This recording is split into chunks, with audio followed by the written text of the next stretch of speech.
Resilience. What is this? It's a word that we've just started to be talking about again.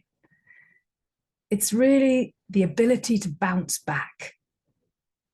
So, as the world is changing all around us, are we prepared? Is our community resilient? Or do we live as if the supermarkets will always be full and the hospitals will always be open and water will always come out of our tap? What happens if it doesn't? Do you know the people in your community?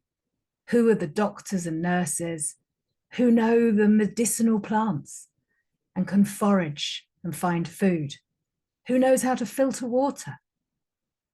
These aspects, which are a make it or break it, that truly make a resilient community.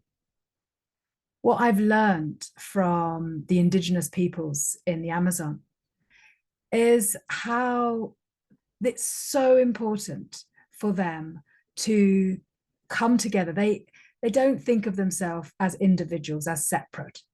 They think of themselves as a we, as the community. And every month they have something called a minga. And a minga is a community work day. And everybody turns up, and one month it might be fixing the bridge, another time it'll be fixing someone's roof or cleaning the football pitch or whatever needs doing. But after everyone gets stuck in and does a lot of work, then they all eat and drink together. And I see that difference here in our society, where sadly, very rarely do our communities eat together. You know, people love the Jubilee street parties.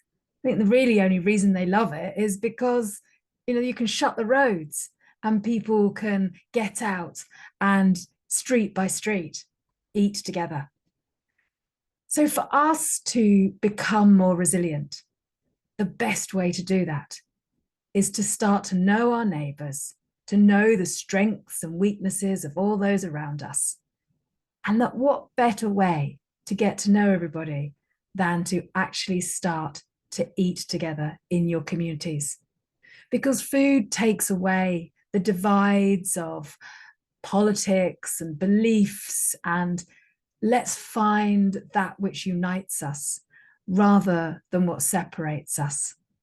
So at this time, right now, this great turning, we need now more than ever before, whether we like them or not, our community, is to get to know them, those people that have chosen to live in the same area, on the same land. So that is my message about resilience, about knowing our place, knowing our land.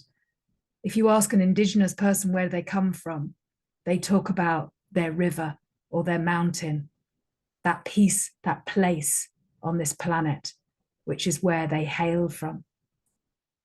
Can we think like that? Where do you come from? If you don't talk about it as the name of your town or city or village, what geographically makes it important where you live?